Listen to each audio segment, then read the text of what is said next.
Peace, everyone. I hope you are very well, wherever you may be. Today I have a special video. I'm doing another gear video, except this is for a day hike, or if you're trail running, or just getting out for a day and you have a backpack on and you're not sure what to bring with you in the winter time. I just recently, yesterday, took a hike up to Rabin Bald, and it kind of kicked my butt. I didn't actually get to the fire tower. I did get a nice workout in, and made it pretty close to that, but there's still a bunch of snow up there, and I underestimated the amount of snow. I was out there in gym shorts and some tennis shoes and made the best of the trip. But I got to a certain point in the day when I realized I didn't have anything to camp anyways, so I wanted to be sure to get back around the evening time, sunset. I mean, it's really cold still, and I have a small, to me small, I think it's 25 or 30 liter pack, um, that I threw a couple things in to take with me. So today I'm going to review that, and also just encourage anybody to um, not be hesitant to get out in the winter time. Some people love to camp in the winter. I personally love to get out in the winter. Camping is it depends. Depends. Um, but for this video, we'll be doing a solid gear review on everything that I took yesterday. And if there's anything extra to add into the video, I will add it in. If you can see it right over my head right here, I have, that's a trekking pole. I brought one trekking pole with me, and that was sufficient. And again, it was probably still between 2 and 3.5 inches or 4 inches of snow, at different sections of the passes, of the mountain passes. So definitely don't underestimate, even if you're in Georgia's little hills. So don't underestimate the power of nature, right? So let's get right into today. Let's get right into the winter gear shakedown video. I'm excited to do this, and hopefully this helps anybody that wants to, again, get out for a day, or just make a full day. This took me 7 hours of moving time. It says 7.5 total time, and an average pace of 20 minutes, 19 minutes and 49 seconds. I think that's per mile, and a lot of calories burned yesterday. I'll be catching up still today on that. Oh, sorry. Here, check this out. Okay, so it's right here in this little section, bottom left. 7 minutes 34. Yeah, so I made a full day out of it, and by the time I had got there at like 9 o'clock, I wanted it to be a little bit warmed up. So anyways, it was a great workout. And I just encourage anybody, if you can, make a day once a month or more, to get out there and see what Mother Nature has to offer you. Um, here's the shakedown video. Let's get it right into it. Let me stop rambling. It's right behind me. Give me one moment.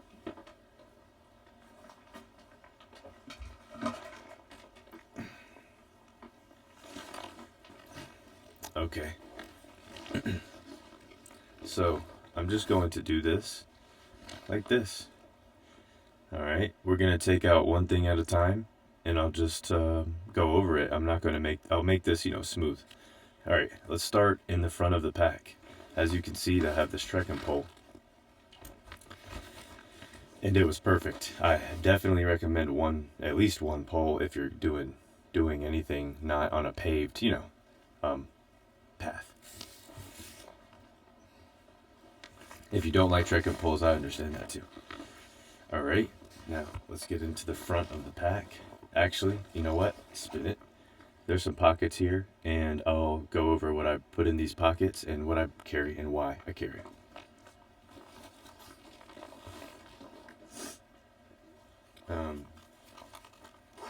That's pretty good. Elementi. There's some electrolytes. I didn't even use any in my water, but there's electrolytes just in case. If you start feeling, something, you can, if you're paying attention, you could feel, you need to stay up on them for sure. You don't want to start feeling sickly in the, 8, 10, 12 miles out into a walk. It's not fun feeling. Chapstick, definitely.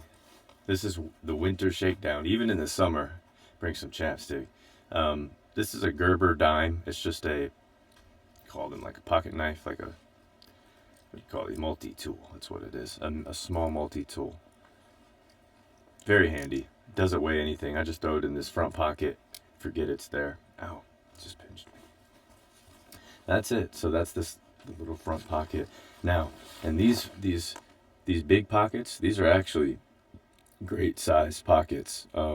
They fit cell phone, battery, a small, a 10,000 milliamp battery bank. I'm not promoting the bag, but I do enjoy the bag. But I'm explaining.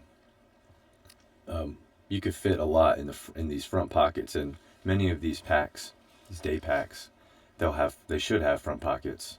I would get some with front pockets. Here, and this small front pocket is another, which this is extra. I think I just have this in here. It's like a bottle opener and pocket knife. So I'll carry at least one. I'm just being extra there. Battery bank. Make sure you bring a battery bank with you. I didn't even use mine. I think it's in the inside of my pack. But just in case you need it. Then I have my Garmin in the bottom pocket down here. This bottom pocket.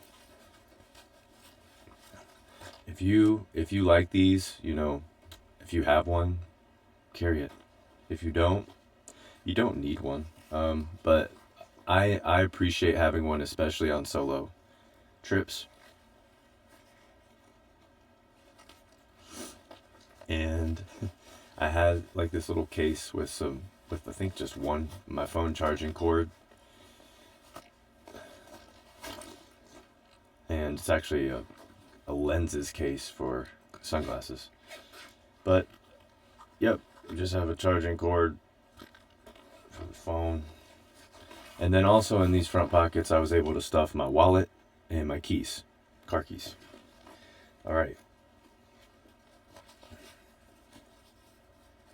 You can mix and match. I also would put, there's another pocket. I do recommend, I love this pack, to be honest with you. It's more affordable than some of the other ones, and it doesn't give me any extra problems or anything using it. We'll go over that at the end. I'll talk about the bag.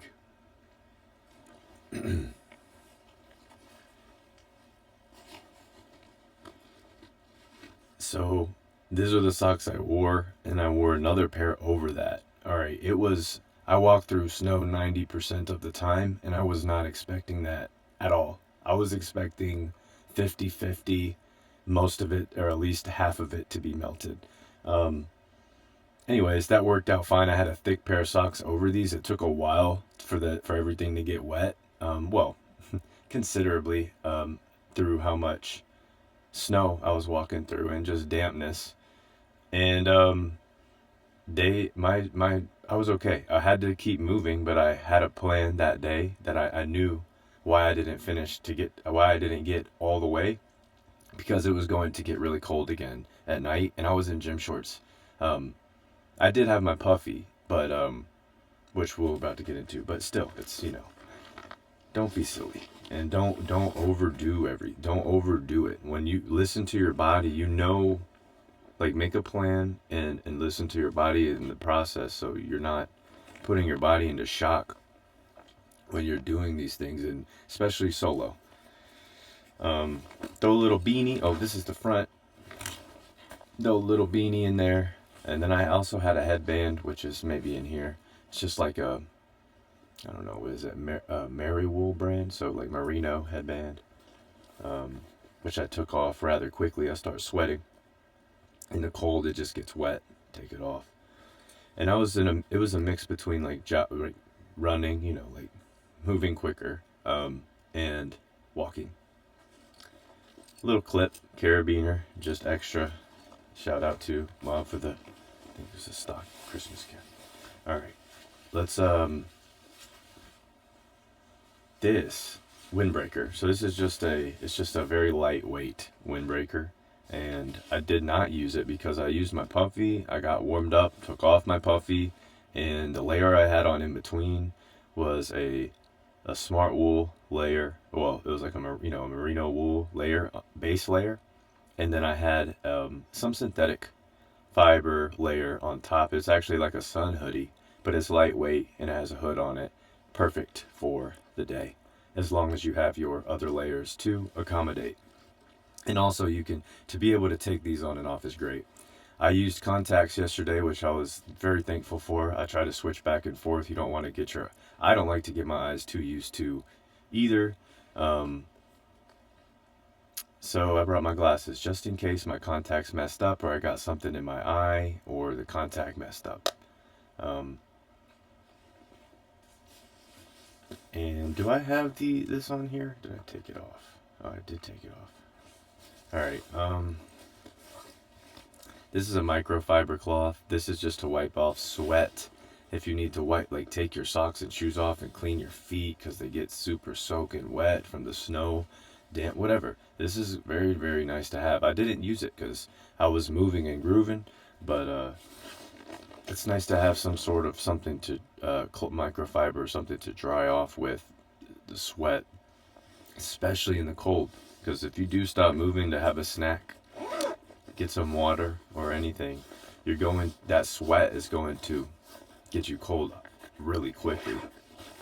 It's really not comfortable at all. And you're like, all right, let's keep moving. So, water filter. This has been a great water filter. I've used it for the last year or two. I definitely recommend it. This is a Bogler trowel. I use this camping or when I go backpacking, and I needed it early that morning. It was very nice to have this. I was very thankful, and I brought a backup. This is my backup TP bag. My camping bag, I just carry almost basically a full roll. Just it's not that heavy. I'm not a gram weenie. These little to-go toilet paper bags I separate for like day trips, but again, I needed it. It's very nice to have. This is a popsicle stick, but it has some bandage tape on it and Leuko tape on it. So the Leuko tape is for the blisters, preventing blisters, and the bandage tape is for anything else. Give yourself some sort of, this is my first aid.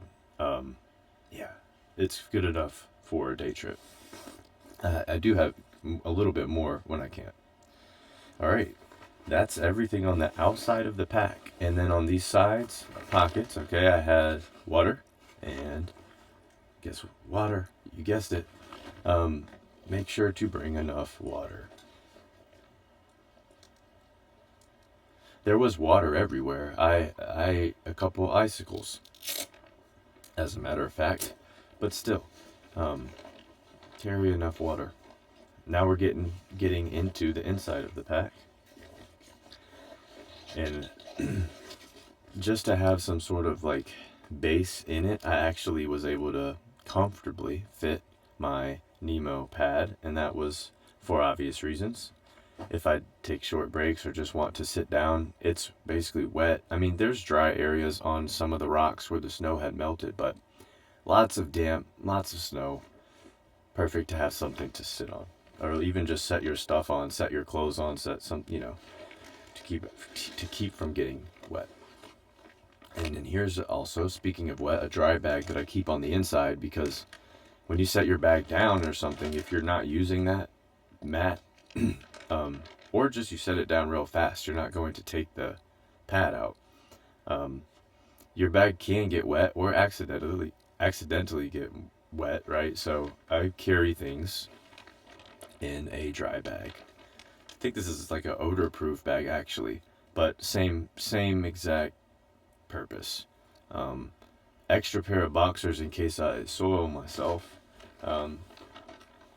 thankfully that did not happen, and usually doesn't, but it's very nice, especially again in the cold. If you get sweaty, um, if you need it, it's nice to have. Bamboo cool, by the way. I will mention that the bamboo fibers have been great for me. They do wick moisture very well, um, and they're comfortable. All right, and this is my 10,000 milliamp battery bank, and it's great to have a way to charge up your stuff. And I have a headlamp just in case I got stuck out, in the dark. It was sunset by the time I was finishing. Um, so, like, it was like after 5. So, yeah, um, just in case, you never know if you're gonna need light, extra light. And then I have one more dry bag for food and snacks. And I brought what was it, Lara Bar with me, a couple of those. Um, I brought a couscous box with some jerky, and I ripped up the jerky. It's like a lean jerky, and actually we dehydrate it here. If you guys want to know how to do dehydrated stuff too, just let me know. For backpacking and camping, I'll show you what I do. Um, Anyways, dehydrated jerky with the couscous. I mixed that up when I got back to the car because I had enough snacks. I don't like to eat too much in the daytime, but I do have to eat something because you'll start getting, lightheaded and dizzy, and not, all these things will get your body's like, hey man, you've burned 3,000 calories and you've put 200 back into it's your body's signaling, so pay attention and make sure you have enough snacks. Make sure you have enough to eat. I don't want to stress it, but I can't encourage that consideration enough. It's something that would be easily overlooked, I guess, especially for people who are experienced. Or even either or. It's just keep that in mind. Chocolate milk. I didn't use it, but I would have. Great for me. I love chocolate milk. It's like this is like a dry powder, and it's got decent. It's like 200 calories, 230 calories, and has calories from fat. Good amount of fats, carbs, proteins. It's not cheap though. It's this brand. I mean, make it a treat. I make it a treat. It's too expensive, but it's nice for hiking. It's packed with all kinds of goodies. Oatmeal, dark chocolate chunk, purely Elizabeth oatmeal, superfood oatmeal. I didn't need it, but great to have. I would have technically cold soaked that just so to be clear. I didn't have anything to warm up. I didn't bring a pot with me. We're almost done with this. And there's a bowl in here. It's a Fossil snap bowl, and it's flat, and you can fold it up. If you have a dog, this is amazing. They make or they sell a 2-pack for like $10 or $12 or something like that. Anyway, this is great. I love the snap bowls. Something to wipe everything down with.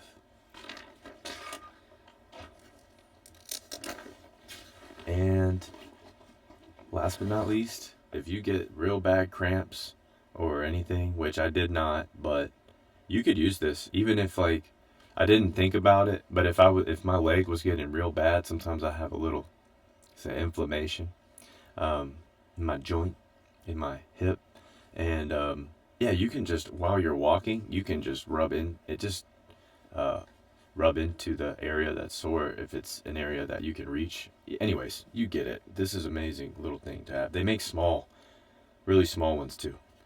And this is my sweaty headband I'm glad I am taking out now that I was mentioning earlier that I had with me. And this is I actually did have this on for the first hour. Um, Once I took it off, that was it. But as it got cooler in the evening, if I would have needed it, I would have it. We did it. All right. That is everything I carried other than my neck light, which I'm going to shout that out again because here.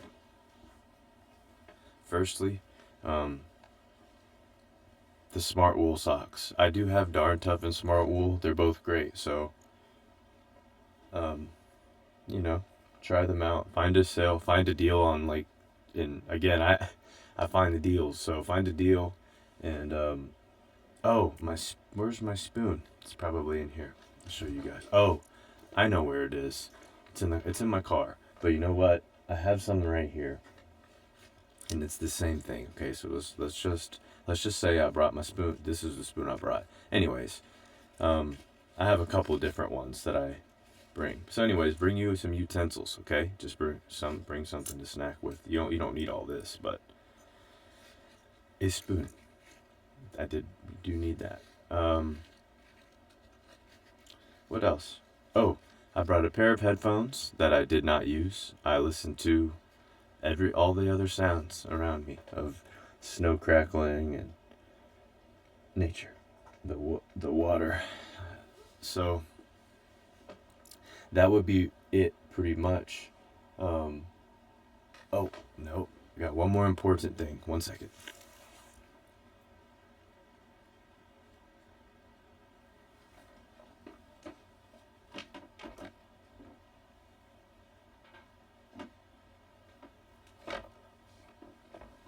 Definitely recommend some gloves.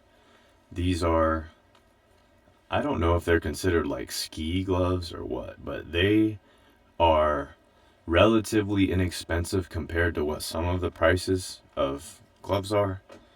I can't remember. I think they're like $30 or I don't something like that. But get a decent pair of warm gloves because I wore these I wore these 85% of the time.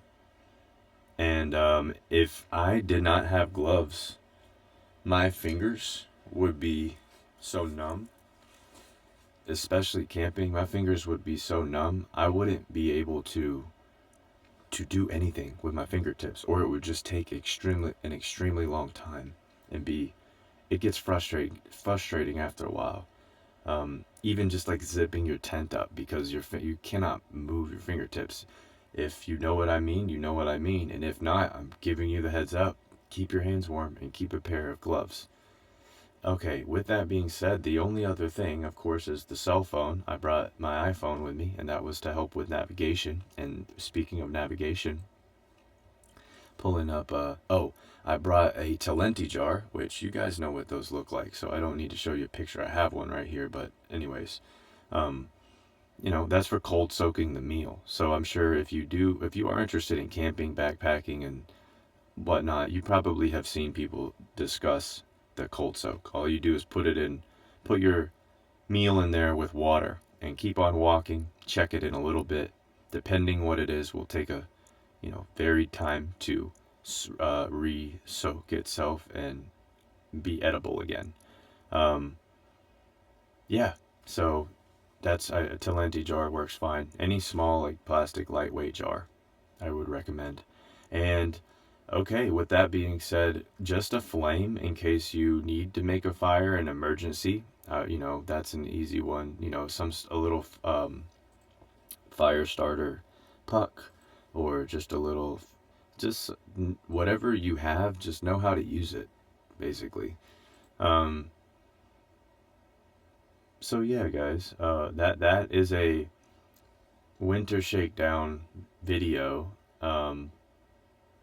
for a afternoon hiking, trail running trip. And this area, I saw 0 people. I actually got to a point 5 miles in or so, and there were no more. They're just smooth white trail ice and snow, and animal tracks. So it was very nice, very very quiet in solitude. Um, so get out there. I encourage everybody to dial in gear. maybe if you're uncomfortable in the winter, do this exploration in a slightly warmer time of the year. And then when the next winter comes around, get after it. Don't, like I said earlier, don't go overboard. Stick to some plan. Again, let's see if I can pull this up. I'm already 25 minutes in the video, so we'll go ahead and end this with this. I made it to, this is all trails, by the way. I made it to here in Ravenbald. You can see my cursor's over here. So we did, there it is, 4695. And I made it to Flat Top, which was the first. There's like a nice view about where I was at. And then that's where I looked at my watch and I said, it's 1:30. It took me 4 hours to get here, or slightly under, or something like that. And I calculated the sunset, and I thought about the walk back. I thought about my legs. I was listening to my body, how I feel, And I said, no, I'm not going to the fire tower today. So anyways, the point of all that is, don't force yourself and say, oh, I gotta get there. Like, no. As a matter of fact, when there is no snow everywhere, I will go back out and do this in 8 hours, and it will be much easier. Every step you take in the snow in some tennis and some sneakers is going to have just a little slip to it. Yes, you can buy tracks for your shoes, but as I mentioned at the beginning of the video, I was not expecting 80-90% of the hike to be snow. But nonetheless, made it happen. I feel good about, thankful. Let's put it that way. I feel very thankful. And make these decisions based off of some rationality. You don't have to be out there proving anything to yourself. You're just to get out here in the first place, is to work with breath and work with the gratitude just to be out there in the first place. So don't overdo it. And please don't try to impress people for videos and be entertaining and hardcore. Like, oh man, I mean, if do what you want to do, but is it worth all of that? That's for you to consider. So just a mile or out, maybe it wasn't very far. I was pretty close to Ravenbald. But the point is, I didn't push it. I wouldn't have got back. I would not have got back in any light. So it would have been, unless I was like running. And let me tell you how my leg, one of my legs, the inflammation was stirring, and it was signaling to me, hey man, there's a lot of snow on the way back, the same amount of snow, so all things considered, it just made sense to be safe. Don't be stupid, and don't be, what is the word, like ego, like stuck in your ego. Like, let nature humble you, but stick to your plan, and also be safe and take whatever measures you need to carry what you need.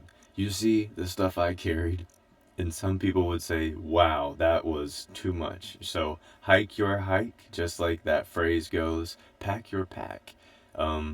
It will make you feel much better to have what you wanted to pack than what somebody told you to pack.